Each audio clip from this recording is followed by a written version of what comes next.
work to measure things better and collect impactful stories. There are many assessments and studies out there that signal that diversity lead is correlated to better financial performance.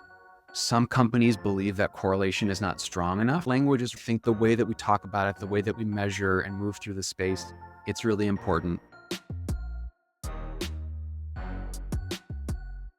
All right, welcome back to another episode of the ERG Movement Podcast. My name is Maceo, in case you didn't know, she, her pronouns, and I'm all things employee resource groups, so much so that I go by the ERG Homegirl on LinkedIn. But this episode is not about me. As a matter of fact, we have a special guest on the podcast. We always bring in some dope people from all around the space, and today is no exception. So, Dan, I actually want to have you tell us a little bit about yourself. Sure. Thanks for having me on the podcast. Really excited to be here. My name is Dan Berlingeri, he, him pronouns. And a little bit about me. I have been in this DEI coalition building space for probably 8 years now. I've been working with ERGs for the past 4 or 5. And that experience ranges from small startups to mid-sized companies, to public companies, to private companies. I've seen a lot of different models and a lot of different good practices. And so I love the space I'm in. I think my particular area of interest is the LGBTQ plus community. That's my community and how I identify. And I bring a lot of my joy into that space, my background into that space. And it's been a really great gateway, I think, for me and others to explore a lot of different avenues in career and engagement on a corporate basis. So it's been great so far. Thanks for having me on the podcast. Of course, I could not tell you how excited I am for our conversation today. To kick off, I would love if you just walked us through your journey to where you're at now. So how you even first got into, as you described it, the DEI coalition building space. Yeah. And also, I forgot to mention, I'm in Detroit, which is great because we're both here in person. And it's nice to meet other folks who are local as well. Working remotely is strange. It's a strange thing, right? And I think we can get into that, but I've seen a lot of models of building ERG and DEI initiatives, both in a virtual setting and in a physical setting. They both have their different challenges, and it's just nice to have people in person too. It's nice to have a little bit of both. So a little bit about me. So my background is non-traditional. I think a lot of people in the space, I don't have an unfamiliar story, but my background in education actually came from, I have an arts background. So I got my MFA in acting from NYU Tisch Graduate Acting School. So I have been an actor in TV, film, and theater for about a decade before I came into the space. So with that experience came a lot of teaching, a lot of training. I did a lot of coalition building, as it were, in my graduate program around LGBTQI plus communities. We built and started a community called PEEPS, Peer Educators Enriching Perspectives, where we were trying to push the needle forward around inclusive pedagogy and academia. And that was my entry point into this work. Then I was doing acting and I was in that industry for a bit. And I think the things that were uncovered, were revealed to me were that I wanted to be in a space where I could be doing better by the people around me. And I wanted to be in an industry where I felt like people had mechanisms of protection, that there was governance in place to protect folks. And not just protect them, but give them an individual voice and an ability to have authorship in shaping and building culture. I took a shift into the HR space right before COVID happened. So it was divine timing, if you will, right? To make a shift there. And then began boots on the ground working with onboarding process within HR. I was more of an HR generalist, then started doing more work with DEI programming. So then moved up into LGBTQ ERG leadership, began to do more programming there, and then started to move into diversity recruiting. So within HR, started doing more diversity recruiting, more DEI program management and initiatives. So I started building policy around recruiting and retention and training efforts. Then moved a couple different companies, continued to do that work. And to date, I'm now at a space, I'm at a company called Diverse IQ, where we I'm working in a little bit of a different capacity, but as a company, we are focused on benchmarking DEI performance and human capital performance of public companies in this space. So really trying to put a finger on the pulse of what does a good DEI performance look like, not just on a policy level, but what do the outputs and signals look like? And then how do we help corporates? How do we help the finance space define that better, get a better signal of company culture? So yeah, that's where I'm in now. That's where I am now. I'm really excited to dive into that part.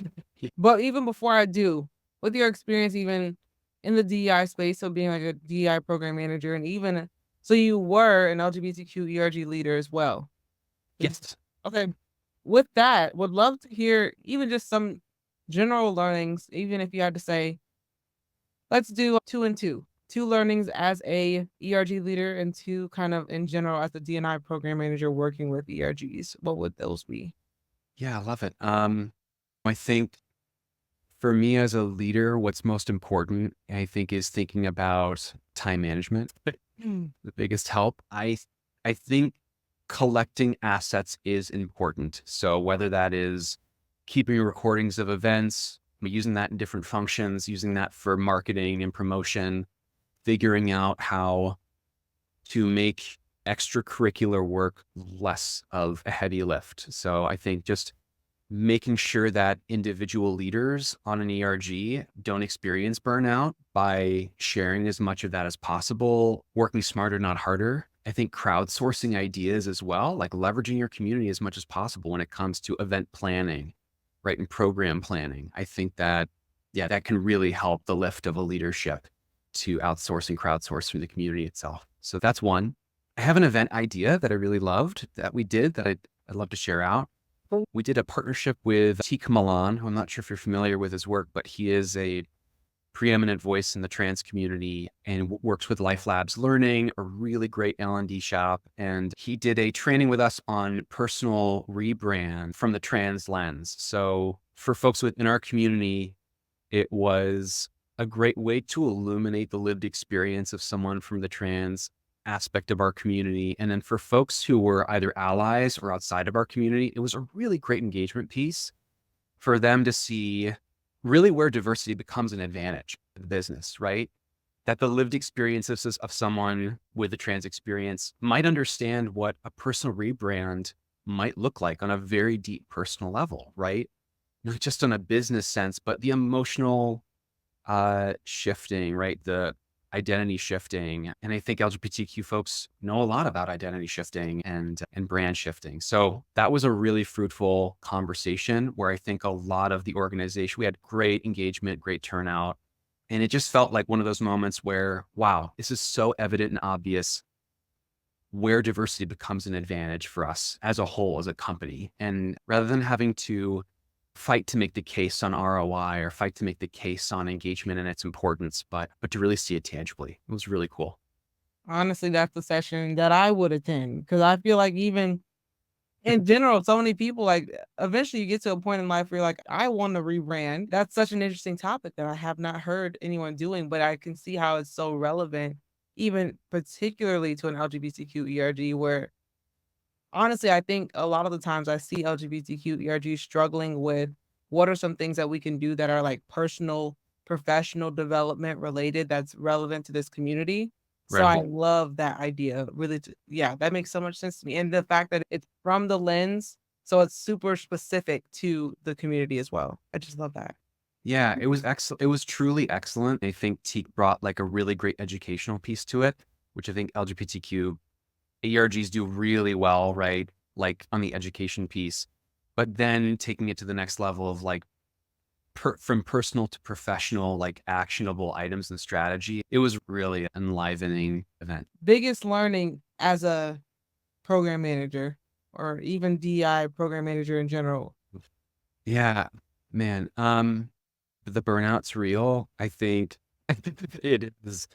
I think we're finding ourselves in a really interesting spot right now in the States. I worked for a multinational tech firm, but in the States, we're dealing with some more pushback. And I think there came a point in one of my previous companies where we're dealing with a large employee base that spans across a lot of geopolitical spaces, right? And so some of our Pride ERG programming towards the end of my time there had a lot of pushback and a lot of flack.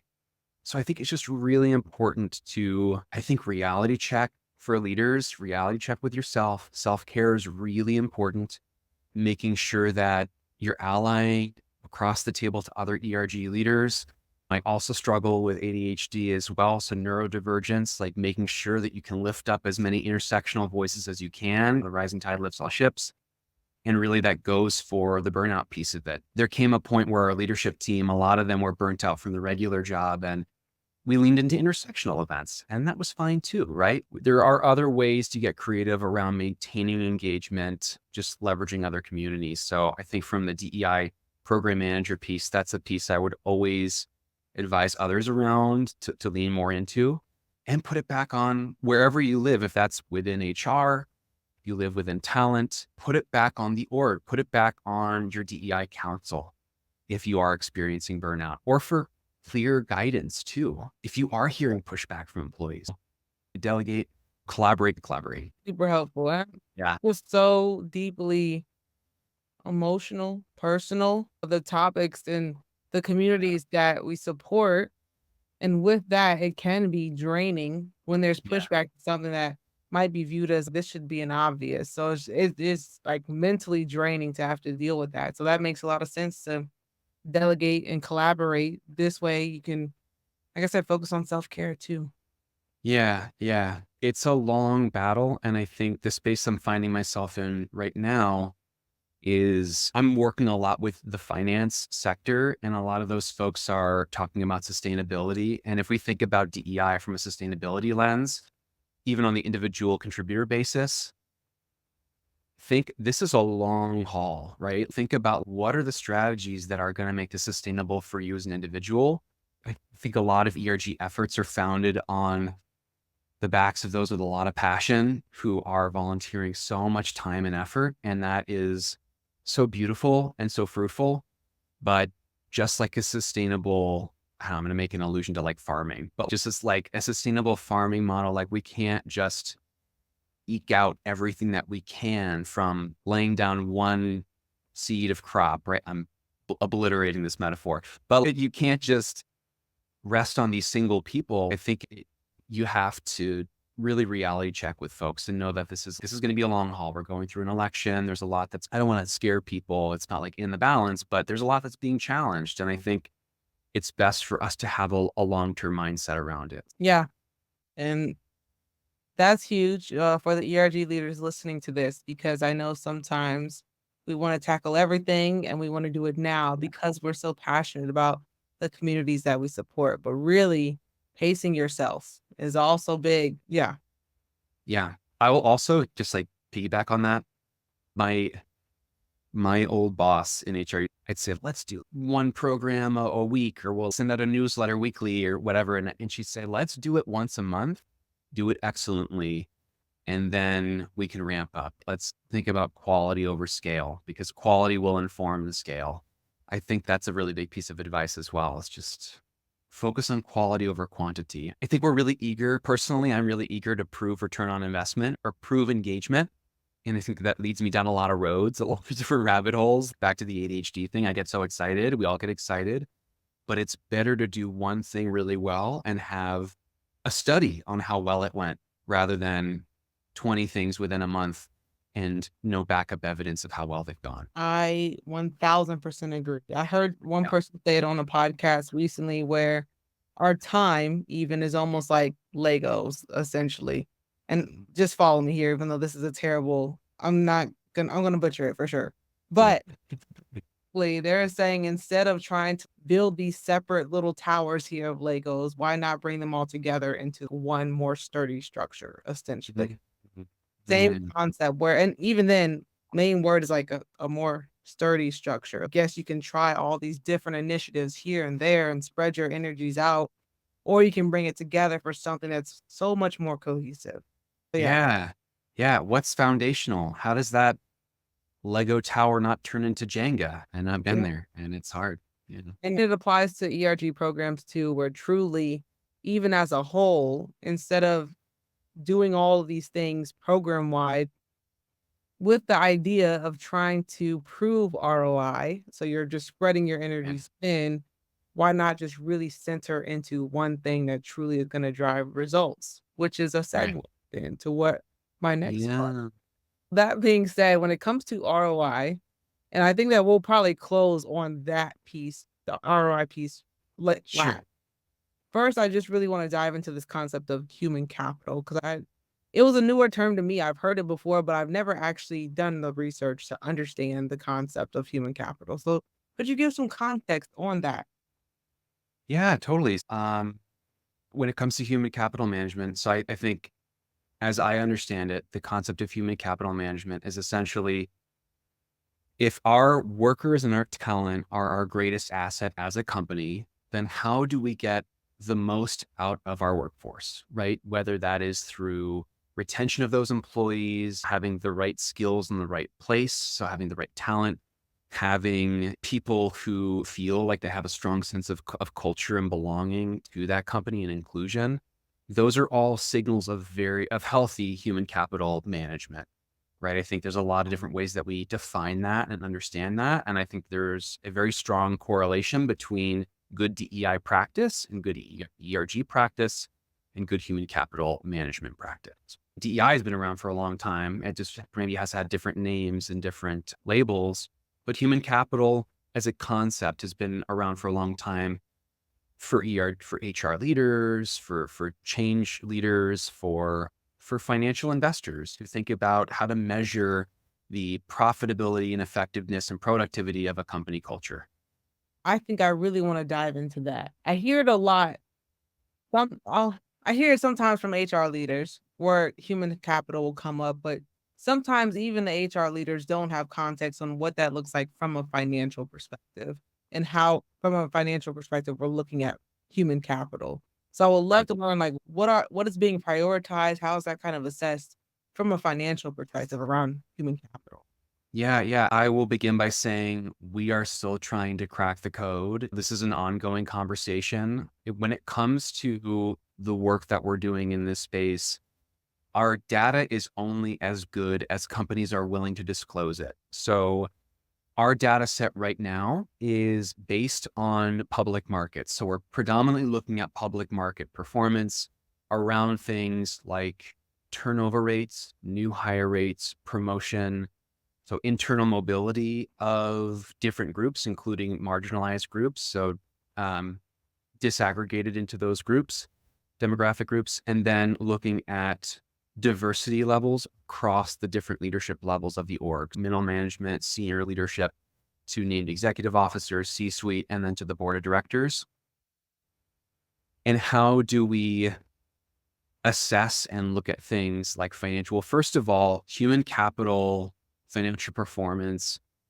I think one of the ways that it gets measured, one of the easiest ways that it would get measured is looking at things like turnover rate. So I think as an HR practitioner, it's not an unknown statistic that it costs companies 1.5 to 2 times an employee's income compensation, total comp package to replace that individual, right? So if an individual leaves, you're paying potentially recruitment agency fee, you're paying severance potentially if it's involuntary leave.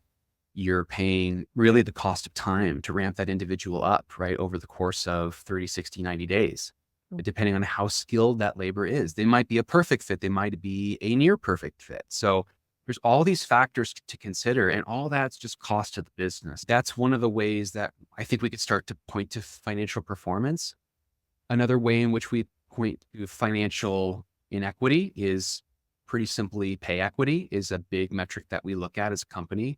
So we look at that across the gender binary because that is what's reported. We're also looking at that at a high level right now is white employees to non-white employees is how they're categorized by most financial reporting and disclosure. And that starts to give us some really good signal in terms of where do certain demographic groups live on the org chart? At what levels of leadership? At what levels do they have influence within the org?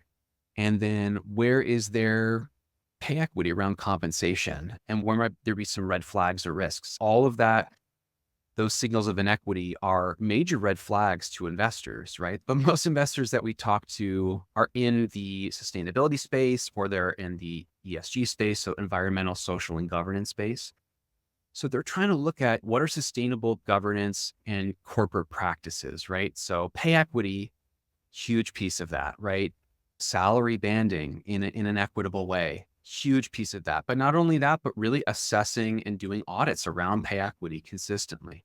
Orgs grow continuously. They get to a point where it is something that just needs to be assessed, right? And those kinds of analysis can help inform DEI efforts, can help inform, that is like an HR evaluation and strategy, but that can trickle down into DEI and into the work that's being done on the program level as well. So whether that's enabling your employees through ERG groups by giving them larger budget to do employee development, skill building. That example I gave before from Teak Milan, that was a marketing and branding skill building event.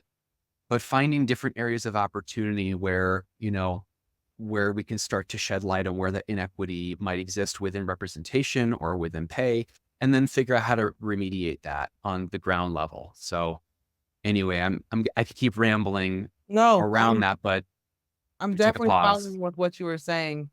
I'm curious, since you've seen and you see the data, like you personally from the organization.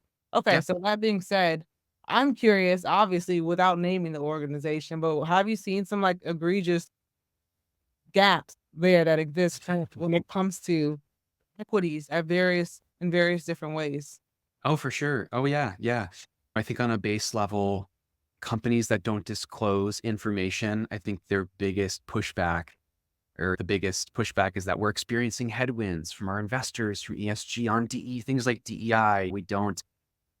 We're afraid of using that terminology. We want to move it to something else, or we don't think that disclosing certain demographic groups is financially material to our financial performance. It's not a material metric, so we're not going to discuss it publicly.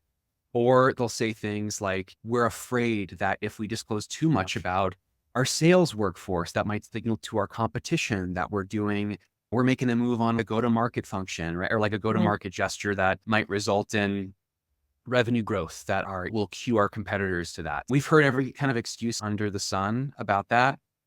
Overall, disclosure it's a downhill rolling snowball. It is growing year over year, which is great to see, because the age-old adage, the more you can measure, the more you can manage. So that's positive. I'd say there are some, that companies that will speak very proactively about commitments, right? We've made major qualitative commitments to hiring a certain number of employees, either within the C-suite or in the workforce level, or within senior director level and above, of marginalized groups, as defined by X. And then they don't disclose anything about promotion, about turnover rates, about new hire rates. So we engage with those companies and we say, okay, fantastic. We love that you have this commitment. We love that you talk about this, but how are you walking the talk? Like, you still have yet to disclose this information, and those peers within your sector or industry, we all know that you share talent, right? Let's just look at the tech industry. For some companies, they circulate the same natural language processing and machine learning. They circulate even data engineering. They're circulating the same talent, right? Like 1 to 3 years. Consulting does the same exact thing. So they're all dealing with the same problems, but some companies are willing to disclose and others aren't. So I think bad practice, to me, there are laggards in the space. And from my perspective, those laggards are the ones who say, it's just not worth measuring, or it's not worth evaluating. And I think that there might be a fear there that if we do measure it, we'll have to manage it. We'll have to do something about it. And then it will be publicly known, and it might look bad. It might reflect poorly on us. It's those who are courageous who say, wow, we have done very poorly here, and we are promising to do better. We know that there is a gap, and we are willing to fill it with financial backing. Yeah, I think that's probably those that I believe the most in, those corporations who are doing that. Yeah, another quote that I heard someone say is that you have to have the courage to keep score.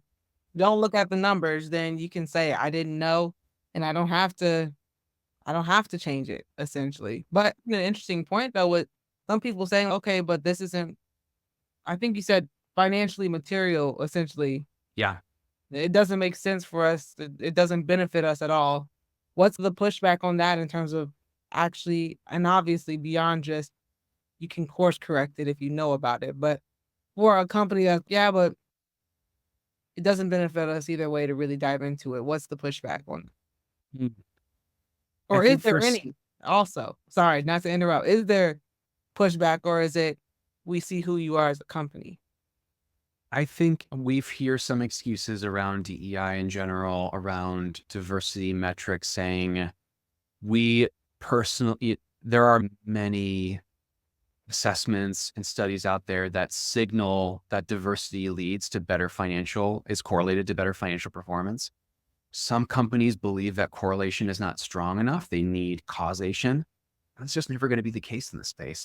It is. I will also leave with the caveat. Some of this is personal opinion, not on behalf of Diverse IQ. I probably should have started with that as a disclaimer, but from what I've seen from my personal experience. But I think certain investors, certain corporations have varying levels and thresholds of what is empirical evidence enough for them to deem something like diversity as material. And I think materiality is like a big financial word that people throw around. And I think it's something that can't fully be measured. It's a sense of something intangible.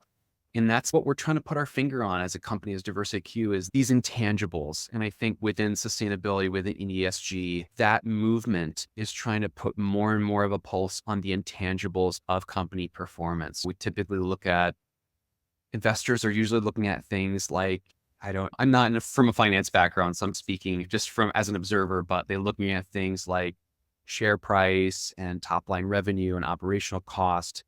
But when it comes to measuring the intangibles of culture, we are still in a very nascent space of that. So I think unless there are academic studies on the effectiveness of diversity for building a competitive edge, for building greater innovation within a company, which I personally believe in, and a lot of people I work with believe in, some people don't ascribe to that.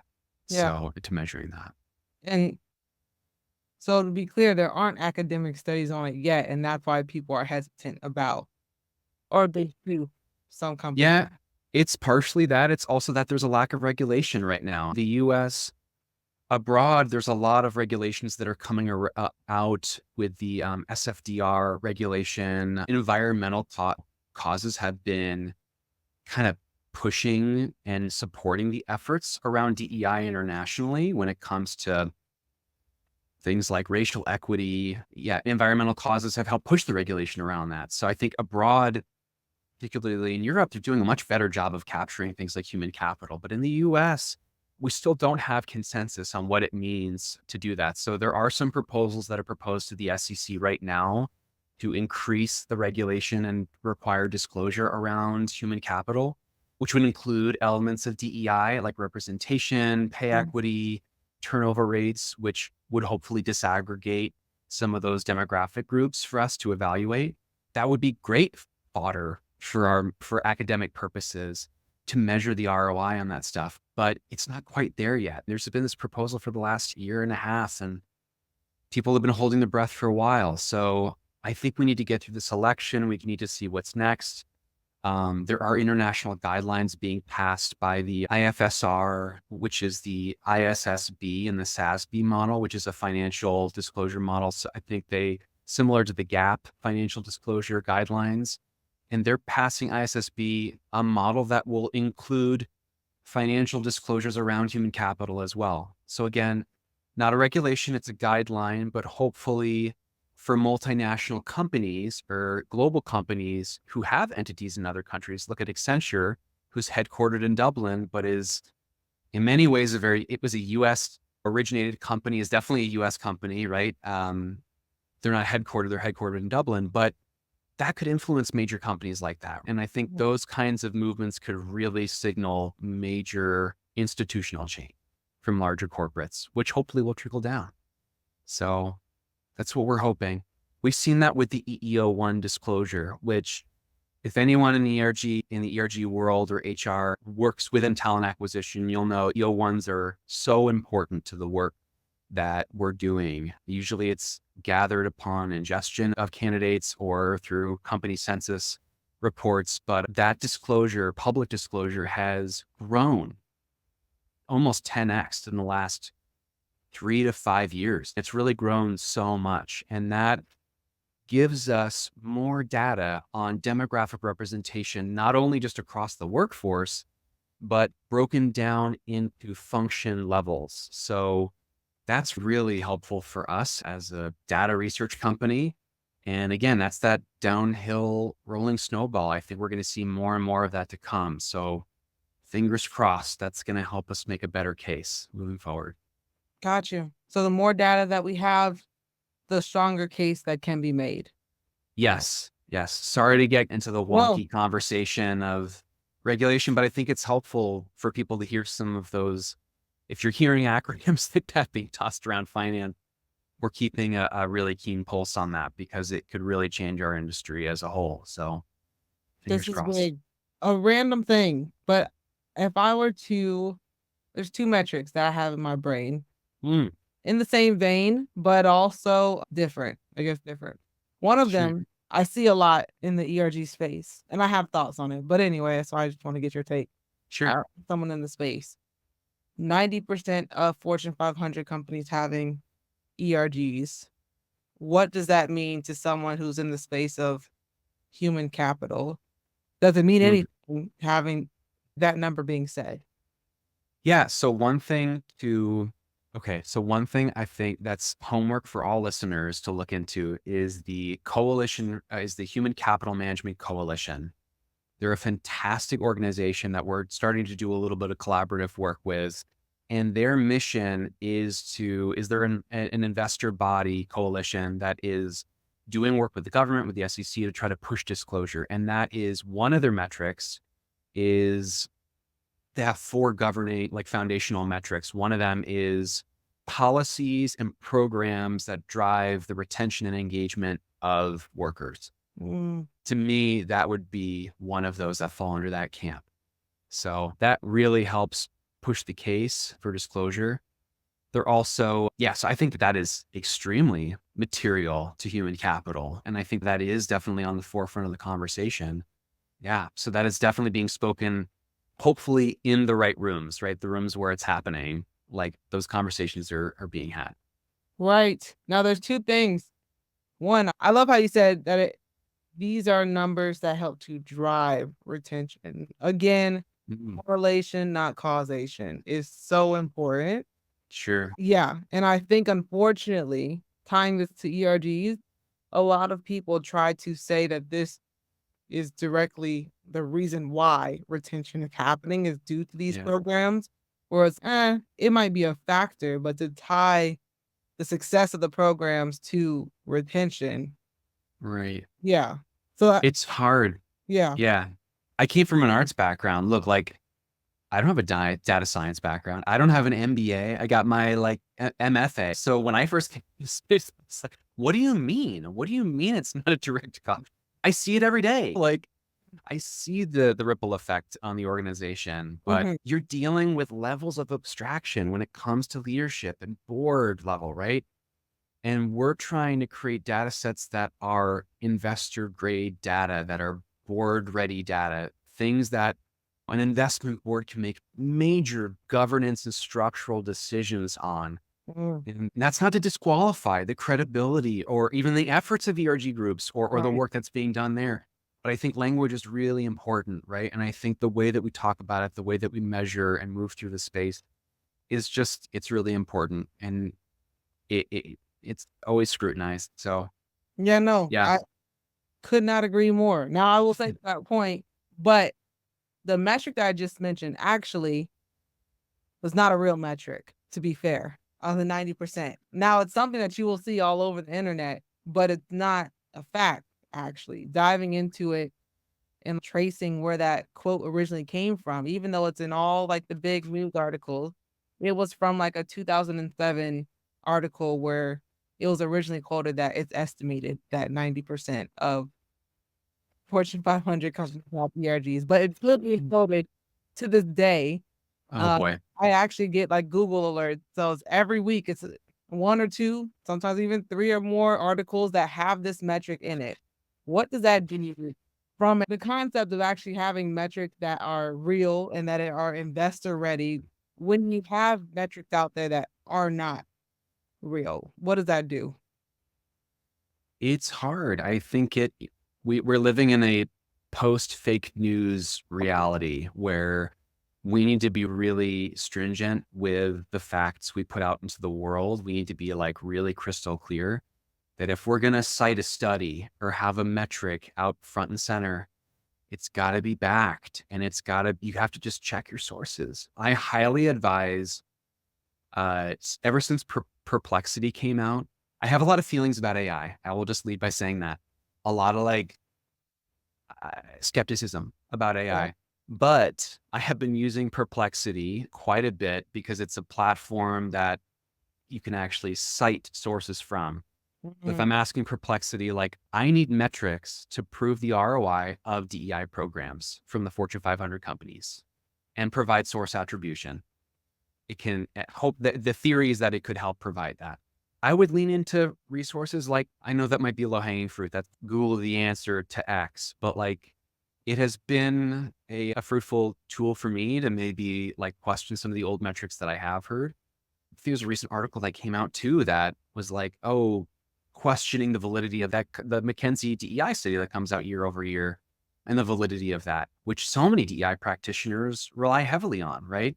That's really sad. It's really hard to see things like that. I haven't actually read or dove into that. I was a little too disheartened. I had to take some space away before I looked at it, but we need better data. There is a call for better data in the space. So we just need to be clear about that. And that's not to say that stories are not good enough. I really want to emphasize that as a storyteller, as someone with an arts background in storytelling, I still write screenplays and plays, and I playwright. Stories are the things that actually move. Like, metrics help prove outcomes, but stories hit people to the core way more. I think that's the reason why we've seen all of this political back and forth, is because people's emotions have been spoken to, right? Like, it's the stories that impact people and stick with people. They're just stickier than data. They always will be. The data points can help bolster a case for something, right? It's like, within capitalism, we need metrics. We need metrics for large financial decisions to be made. But the stories are going to move people to make the decisions themselves, I think. That's powerful. That's powerful. Have your good stories in your back pocket. I think they're just as powerful. I love that. I will put out one metric that I was happy to uncover. I basically found out that 90% metric after I really went through the rabbit hole and saw that. I was like, I just have to find out for myself. So I just looked into it last year, did this whole study. It was actually 79.5% of Fortune 500 companies. So it's actually not as great. It's 79, basically 80, but it's a real metric. And also, for all of the companies that had the highest profit in 2022, the top 60 with the highest profit all had ERGs. So I thought that was a fun thing too. Oh yeah. There's no doubt. I really appreciate that metric. I didn't know that. We are capturing that information, like who has ERGs, but haven't done a study on the Fortune 500 because that includes private companies. But that's so great to hear, because you're right. Yep. You're right. It's helpful to have those case studies. It's like really helpful to have that. Yep. Or like, what are those behaviors? What are the things that they're doing, companies are doing, that makes them successful? And there are a lot of studies out there about the Fortune companies. There's a lot out there. So again, for our listeners, if you need more metrics, search like studies on Fortune 500 companies. There's plenty out there, plenty of fodder, your data justification. I love it. Okay. I know we're like overtime, but the ERG Movement Podcast, I think I'm going to start doing this new thing, and I don't know. We'll see how it changes over time. But really, the concept of what's something that people in the ERG space should take away, whether you've said it already or maybe not, but really with the concept of movement, of doing things differently or progress ERGs, what would you say that thing should be? Work to measure things better and collect impactful stories. As many as you can. As many as you can. That's a major bar. I will just say, there's no better way to close it than that. Definitely thank you for hopping on the podcast. Tell everyone how they can connect with you. Oh, sure. Yeah. You can feel free to reach out to me on LinkedIn, Dan Berlingeri. I don't have a personal website. You can reach out to me there or dan@diverseiq.com. Really easy to reach out to me there as well. So thank you for your time today. I'm really excited to see your next episode that comes out after this. I'm becoming a regular listener to this podcast. So thank you for your work. Happy to hear. Definitely, there's a lot to be done in the space, but people like you make it easier. So appreciate Awesome. you. And we'll see you all next time.